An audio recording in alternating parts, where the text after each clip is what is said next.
Hello tout le monde, j'espère que vous allez bien. On se retrouve aujourd'hui pour une nouvelle vidéo et aujourd'hui je vais répondre aux questions que vous m'avez posées. Donc, je vous ai lancé le Ask sur Instagram et vous avez été, je crois, plus de 2000 à me poser des questions. Donc merci beaucoup à toutes les personnes qui ont répondu présent pour ce Ask. Bien évidemment, vous vous en doutez, je ne pourrais pas répondre à toutes les questions, notamment parce qu'il y avait certaines questions qui revenaient. Et d'ailleurs, il y a eu pas mal de questions auxquelles j'ai déjà répondu dans de précédents Ask. Donc je vous mettrai juste là les Ask auxquels j'ai déjà répondu. Là, je crois qu'on est au 4e Ask sur ma chaîne. À la fin, je vais faire un petit jour au snap comme j'ai beaucoup aimé le faire la dernière fois. Donc voilà, c'est parti, on commence tout de suite. Alors Alizé me demande où j'ai eu mes chats, si je les ai eus en animalerie ou à la SPA. Alors pour ceux qui ne le savaient pas, en fait j'ai 3 chats. J'ai Azuki la tigrée et Mei et Meiko, les 2 grises. Et donc Azuki, en fait, je l'ai adopté il y a environ 9 ans. Et c'était une annonce que j'avais trouvée sur le site Kijiji. Je sais pas s'il y en a parmi vous qui ont connu ce site, je crois que ça n'existe plus d'ailleurs. Et après pour Mei, en fait, je l'ai adoptée également sur une annonce que j'avais trouvée sur Facebook. Et en fait, quand je l'ai adoptée, elle avait 6 mois et elle était déjà pleine. Et elle a fait des petits, ça s'est pas super bien passé et donc c'est pour ça qu'on a gardé le dernier bébé qui a survécu, donc qui est Meiko. Mais après voilà, de manière générale, je préfère prioriser l'adoption des animaux parce qu'il y a beaucoup d'animaux, notamment à la SPA. Et donc voilà, je trouve que c'est un beau geste que de les adopter plutôt que d'aller les acheter en animalerie. Mais bon, après voilà, c'est le chat de chacun. Tant qu'on est bien avec ses animaux et qu'ils sont en bonne santé, je pense que c'est le principal. Marilou me demande, vas-tu au Vidéo City Paris cette année? Bien évidemment que oui, j'avais juste adoré la première édition, donc j'ai trop hâte d'y être à nouveau. Donc la deuxième édition des Vidéo City Paris aura lieu le 8 et 9 avril 2017. Donc normalement, les places sont déjà disponibles à la vente. Donc je vous mettrai le lien dans la barre d'infos si vous voulez acheter vos places. Et j'ai juste trop hâte de vous y retrouver. Est-ce que tu réponds toujours aux lettres? Si oui, tu y réponds vite ou tu en as beaucoup. Bisous, je te fais plein de bisous également. Alors oui, je réponds toujours aux lettres, j'en ai reçu énormément, donc c'est pour ça que je mets beaucoup de temps à vous répondre et d'ailleurs j'en suis extrêmement désolée. Mais ne vous inquiétez pas, si vous m'avez écrit, qu'il y a toutes les informations que j'avais demandées, vous recevrez une réponse de ma part. Après pour les délais, je peux rien vous assurer. Je crois que j'ai fini le mois de février, donc je dois être à peu près à mars 2016. Donc si vous m'avez écrit une lettre à peu près dans ces eaux-là, normalement je devrais vous répondre bientôt. Mais donc voilà, je suis vraiment désolée du temps que ça prend, j'espère que vous comprendrez. Ensuite, Alizé me demande quel est ton moment préféré dans la journée, matin, midi, soir. Donc j'aime bien le milieu de la matinée quand je commence à, voilà, quand je suis à fond dans le boulot et que je suis en train de monter une vidéo, de tourner une vidéo, tout ça, j'aime beaucoup. Et plus généralement, je crois que ce que j'aime dans la matinée, c'est quand vraiment quand il fait lumineux, quand le ciel est bien éclairé, ça j'aime beaucoup. Et un autre moment que j'aime beaucoup également, c'est quand, voilà, quand c'est, je sais pas, il est 23h minuit, c'est vrai que je me couche assez tard, que là je sais que le boulot c'est terminé, que je me mets dans le canapé et que souvent je m'endors devant des séries avec mon chéri, donc voilà, ça c'est des moments que j'aime beaucoup. T'es-tu déjà cassé quelque chose, un bras, une jambe? J'ai de la chance, je ne suis jamais rien cassé. Par contre, j'ai déjà eu une fracture du pouce, je crois, quand j'étais au collège, en primaire. C'était quand on faisait du handball, je crois, je me suis pris la balle vraiment en plein dans le pouce. Et je me suis fait super mal, du coup je suis tout de suite allée aux urgences pour aller faire, je crois qu'on m'avait posé une attelle. Après une anecdote assez rigolote, quand j'étais en primaire toujours, je rêvais d'avoir un plâtre, que ce soit à la jambe ou au bras. Quand quelqu'un avait un plâtre, on lui a créé des petits mots et des bisous, bon rétablissement et tout ça, et je trouvais ça trop mignon. Alors Alicia me demande, t'aimerais bien pouvoir communiquer avec les chats? Alors oui, j'adorerais. Après je pense que toutes les personnes qui ont des animaux communiquent d'une certaine façon avec eux. Moi je sais qu'il m'arrive des fois d'avoir des conversations entières avec Azuki où on se dit plein de choses. Donc voilà, je pense que d'une certaine façon on communique déjà avec ces animaux, mais c'est vrai que ce serait sympa de parler la même langue avec eux. Alors Victoire me demande, fais-tu un sport? Si oui, lequel? Alors actuellement je fais plus vraiment un sport à proprement parler. En fait je fais du sport. Si jamais vous me suivez sur Snap, vous me voyez souvent sur mon petit tapis avec Mei qui s'étale de tout le long et qui fait le sport avec moi. Donc je fais un petit peu de sport, mais c'est juste pour me maintenir en forme et parce que j'adore faire du sport. En fait ça me fait beaucoup de bien, ça me vide la tête et j'aime beaucoup faire une séance de temps en temps. Mais quand j'étais plus jeune, je faisais de la danse classique quand j'étais toute petite jusqu'à mon CM2. J'ai fait de la boxe thaïlandaise également pendant 3 ans et d'ailleurs ça me manque beaucoup trop. Après j'ai fait pas mal de courses à pied, j'ai fait quasiment 1 an où je courais 4 fois par semaine, on va dire en moyenne. Ensuite, Emma me dit, coucou Yoko, quand tu fais des nail art salissants, quelle technique préfères-tu pour ne pas en mettre partout? Gros bisous, je t'aime fort. Team Snap d'amour, je te fais plein de bisous ma belle. Donc vous avez plusieurs techniques pour protéger vos ongles quand vous faites des manucures salissantes. Donc on va dire tout ce qui est water marble, dégradé à l'éponge. Commencer le nail art, moi je protégeais mes ongles avec du scotch. Ensuite j'ai découvert le masking tape, qui est un scotch qui est beaucoup moins adhésif et qui est vraiment plus flexible en fait pour bien contourner les ongles. Et après l'idéal c'est vrai que c'est d'avoir du latex liquide. Jusque là j'en avais pas particulièrement, mais comme j'en ai pris pour ma boutique, maintenant je crois que je vais vous faire des vidéos en utilisant cette méthode pour vous montrer un petit peu. Sinon je vous avais montré dans ma dernière vidéo où je testais des astuces Pinterest de la vaseline autour des ongles, donc ça marche plutôt pas mal, il y a quand même un petit peu de nettoyage à faire. Et sinon j'ai vu d'autres astuces encore sur Pinterest, donc je pense que je vous ferai ça très certainement dans une prochaine vidéo. Alors ensuite Laurine me demande quelle est la meilleure chose qui te soit arrivée. C'est une question à laquelle je pourrais répondre par plein d'éléments en fait. La meilleure chose qui me soit arrivée, je pense, et à laquelle je pense en premier, c'est d'avoir rencontré mon copain. J'ai vraiment le sentiment qu'il y a un avant-après d'être avec lui. Mais c'est vrai que j'en parle pas spécialement, mais quand j'étais au collège, au lycée, j'allais pas particulièrement bien. Et c'est vrai que ma rencontre avec lui m'a permis de voir que je pouvais être heureuse et que je pouvais remplacer les larmes par le sourire et la joie de vivre. C'est des choses qui ont mis beaucoup de temps à se mettre en place et je pense notamment à toutes les personnes qui pourront me regarder et pour qui c'est difficile. Les choses ne restent jamais statiques dans la vie, le temps passe, les choses changent. Et même si on a du mal à y croire sur le moment quand ça va très très mal, croyez-moi, les choses finissent par aller mieux, les choses finissent par s'équilibrer. Moi je pense toujours que le bonheur c'est comme une sorte d'équilibre en fait, comme si on était des équilibristes et que le bonheur au final c'était plutôt de tendre vers cet équilibre.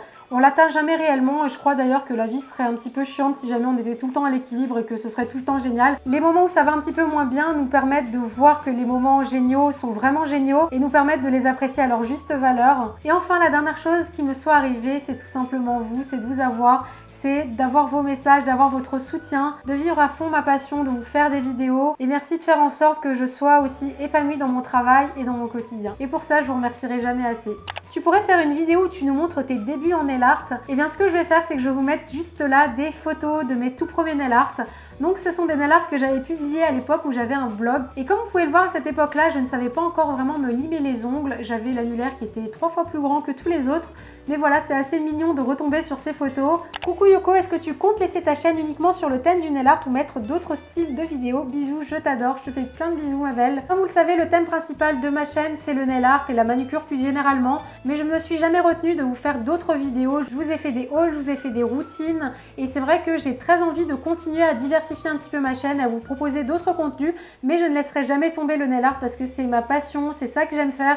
Et je me vois pas arrêter le nail art. Mais de temps en temps, comme je le fais déjà actuellement, en fait, je vous ferai d'autres vidéos. Et je pense d'ailleurs à vous faire peut-être encore plus de vidéos si j'arrive à trouver le temps de vous les faire. À vous faire des vlogs, à vous faire des vidéos de cuisine. Et comme je vous l'avais déjà dit sur une autre vidéo, en fait, je vous ferai ça plus le dimanche en vidéo un petit peu supplémentaire. Et donc voilà, j'ai trop hâte de trouver mon rythme et de vous proposer d'autres vidéos plus souvent. Alors Chloé me demande, où trouve-t-on des outils pour le nail art? Existe-t-il des boutiques spéciales nail art?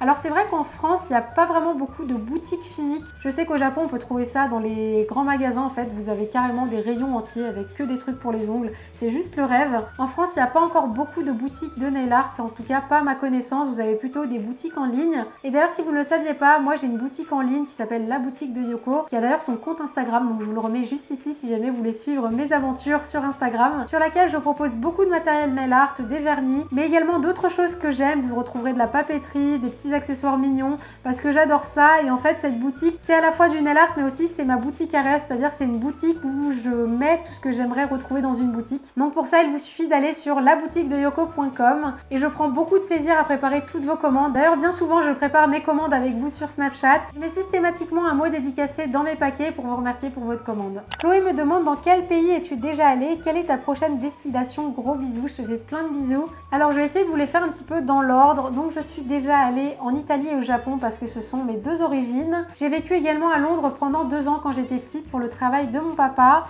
Je suis allée en Espagne, mais je crois que je ne suis pas restée très longtemps. J'ai dû rester une nuit pour aller au Portugal.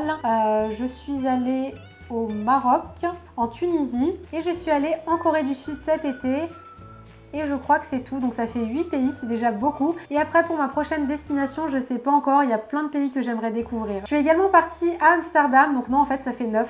Tu as appris quelle deuxième langue au collège? Donc j'ai fait de l'espagnol et d'ailleurs je suis assez déçue parce que je crois que j'en ai perdu pas mal, mais j'adorais les cours d'espagnol. J'avais une prof d'espagnol juste adorable et je garde vraiment de très très bons souvenirs. Après je comprends toujours un petit peu l'espagnol quand j'entends l'espagnol, si ça va pas trop vite. J'arrive à comprendre certaines choses, mais après pour le parler c'est beaucoup moins naturel. Ensuite une question de Philippine. Coucou, si tu devais faire un choix entre faire beaucoup de nail art et entre faire beaucoup de câlins à tes chats, tu choisirais quoi? PS, je t'adore, t'es vraiment trop mignonne, bisous à toi et à tes petits chats. Plein de bisous. Et je crois que je choisirais la deuxième option, je ferai plein de câlins à mes chats.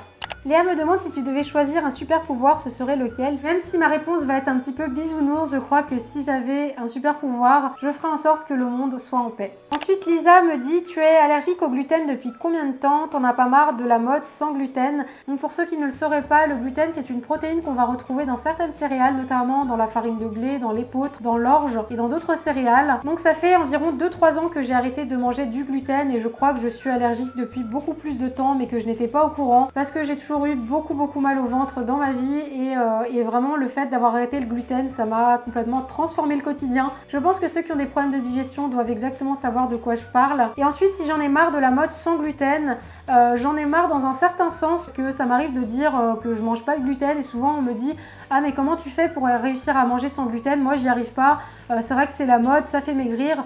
Manger sans gluten ça ne fait absolument pas maigrir. Pour un bon nombre de personnes et toutes les personnes qui sont allergiques et intolérantes au gluten, c'est plus même une difficulté, une contrainte qu'un plaisir. Donc c'est parfois un petit peu blessant d'entendre certaines choses mais après c'est un manque d'information donc j'en veux jamais à personne quand on me dit ce genre de choses. Alors ensuite coucou Yoko, je voulais savoir si tu comptes arrêter ta chaîne, en tout cas j'espère pas parce que j'aime trop ce que tu fais. Bisous, j'espère que tu liras cette question.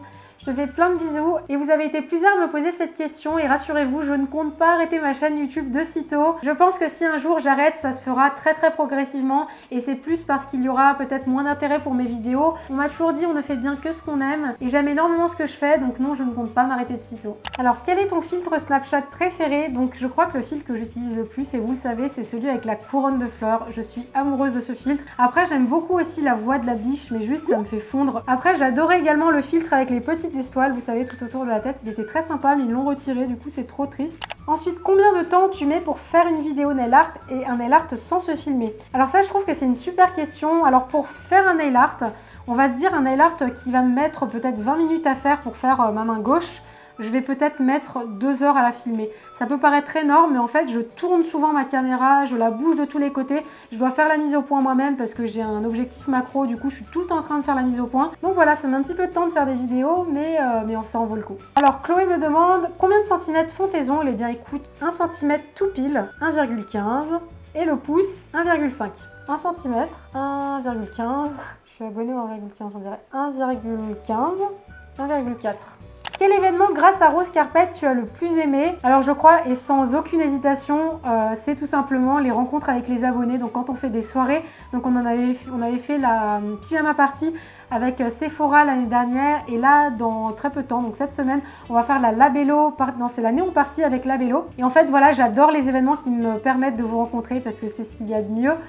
Donc voilà, j'adore faire ces événements avec Rose Carpet et d'ailleurs s'il passe par là, je les remercie de faire ces événements juste géniaux qui nous permettent de nous retrouver tous ensemble. Alors fan de Yoko Nail Art, je te fais plein de bisous, merci beaucoup pour ton compte et plus généralement merci infiniment à tous les comptes fans qui sont trop choux, à qui je fais énormément de bisous. Ta marque préférée de maquillage? Alors la première marque qui me vient comme ça, c'est la marque Too Faced. J'aime beaucoup cette marque, j'aime beaucoup l'univers, c'est des couleurs très pastel, il y a du rose partout. Après voilà, il y a pas mal d'autres marques que j'aime bien, j'aime beaucoup les rouges à lèvres Sephora, j'ai la palette Naked 3 de chez Urban Decay que j'aime beaucoup également. Mais oui, si j'avais une marque un petit peu chouchou, ce serait Too Faced. Une anecdote marrante avec ton amoureux, gros bisous de la Belgique. Alors, on s'est posé la question tout à l'heure avec mon amoureux si on avait des anecdotes marrantes. Et en fait, je crois qu'on en a tous les jours des anecdotes marrantes en fait. On crée tous les jours, on est tout le temps mort de rire. Je crois qu'il ne se passe pas un seul jour, mais rien qu'à l'idée d'y penser, ça me fait rigoler. Il ne se passe pas un seul jour, on n'est pas pliés de rire tous les deux, mais genre limite à pleurer de rire. Et je ne saurais pas vous donner des exemples comme ça, mais ça peut être des trucs mais complètement bêtes. Serena me demande si on peut utiliser des beauty blenders pour faire des dégradés, sinon tu assures. Merci beaucoup. Alors je pense qu'on peut faire des dégradés avec des beauty blenders, mais vu le prix que ça coûte, je crois que ça coûte environ 20 €. Je vous déconseille fortement d'utiliser un beauty blender parce que comme j'ai déjà dû vous le dire, en fait, une éponge dégradée, ça ne se nettoie pas vraiment en fait. Vous pouvez couper un petit peu le vernis qui est sec, mais ça ne se nettoie pas. Donc 20 € le dégradé, je pense que ça fait un petit peu cher. Donc voilà, ça y est, je viens de finir de répondre aux questions que j'ai trouvées sur Instagram. Donc maintenant, je vais ouvrir vos snaps. Snap de c'est pas envoyé, donc c'était pour savoir si tu prenais des compléments alimentaires ou autres. Et pour tes ongles parce qu'ils sont juste trop beaux. Trop mignon, merci beaucoup pour ta question. Je prends ni levure de bière ni complément alimentaire. Par contre, ce que je fais, c'est que je les hydrate beaucoup. Et donc voilà, je crois que c'est à peu près les seuls soins que je leur fais en plus de tous les soins que j'ai pu vous montrer dans des routines. Coucou, hello Yoko, donc on est maquillés et je voulais te poser une question. Est-ce que tu pourras faire plus souvent des meet-up parce que la dernière fois je suis allée, c'était trop génial. Et ma question à moi, c'est est-ce que tu vas faire d'autres vidéos que des nail art, par exemple des routines ou des trucs comme ça. Et on t'adore, j'adore tes nail art, ils sont juste... Ouais. Trop chou, je me souviens de toi. On s'était vu au meet-up à Monoprix. Alors pour répondre à ta question, j'adorerais faire plus de meet-up, ce serait vraiment mon rêve. Mais faut quand même que ce soit encadré. On peut plus vraiment se dire, bah tenez, on se donne rendez-vous, je sais pas, dans un parc. Niveau sécurité, on n'a plus trop le droit. Mais si ça tenait qu'à moi, comme je vous l'avais déjà dit, j'en ferai tout le temps, j'en ferai tous les week-ends parce que vous voir, ça me fait juste trop plaisir. Pour la deuxième question, est-ce que je vais faire d'autres vidéos? J'y ai répondu tout à l'heure. Oui, je vais essayer de vous faire d'autres vidéos, j'en ai déjà fait et je vais essayer d'en faire encore d'autres. Coucou Yoko, as-tu des projets pour l'année 2017 ou genre écrire un livre ou... Alors non, j'ai pas de gros projets comme ça en préparation. Continue à faire ce que j'aime, continue à faire ce que je fais et essayer de continuer à vous faire des vidéos qui vous plaisent. Je crois que c'est un beau projet. Hello, c'était pour savoir combien t'as de vernis à ongles et combien tout coûte. Alors bye bye. T'es trop mignonne. Pour tout vous dire, je n'ai jamais compté mes vernis. Je reçois énormément de vernis parce que c'est mon métier. Souvent les marques m'envoient leur collection pour que je les teste et tout ça. Et donc ça fait que j'ai beaucoup de vernis. Non, je t'ai déjà envoyé des snaps, mais je sais pas si tu les as reçus. Je réessaie. Je te disais que je t'aime beaucoup et que j'aime beaucoup ce que tu fais et que j'aimerais beaucoup te rencontrer aussi. J'adore ce fil, t'es trop shoot. Je te fais plein de bisous, j'espère qu'on va se rencontrer un jour. Donc je vais faire un truc que je n'ai jamais fait sur ma chaîne et j'ai très peur. Et je vais répondre au prochain appel téléphonique qu'on me fait. J'ai peur.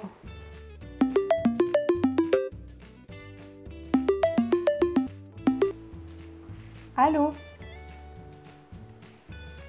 Tu m'entends? Oui. Oui. Coucou Justine. Tu vas bien?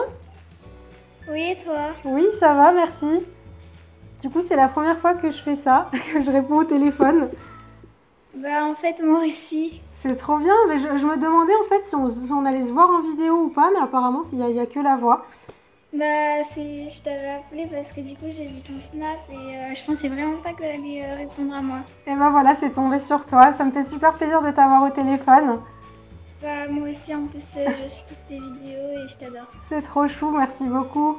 Ça va, t'as passé une bonne journée? Oui ça va, bah je suis encore en vacances. Ah, c'est trop bien. Et tu vas faire quelque chose pour Halloween? Bah là je me suis déjà maquillée et puis je vais donner des bonbons aux gens qui viendront sonner chez moi. Oh, c'est trop bien. Tu me feras une photo de ton maquillage? Oui oui. Trop cool. Bon bah je te fais plein de bisous. Bisous. À bientôt, gros bisous, prends soin de toi. À bientôt. Bye bye. Trop mignonne. Trop chou. Et voilà, ce ask est terminé. J'ai pris beaucoup de plaisir à vous faire cette vidéo. J'espère que ça vous aura permis d'en apprendre un petit peu plus sur moi. Moi, je vous fais plein de bisous. On se retrouve très vite pour une nouvelle vidéo. D'ici là, prenez soin de vous. Je vous embrasse très fort.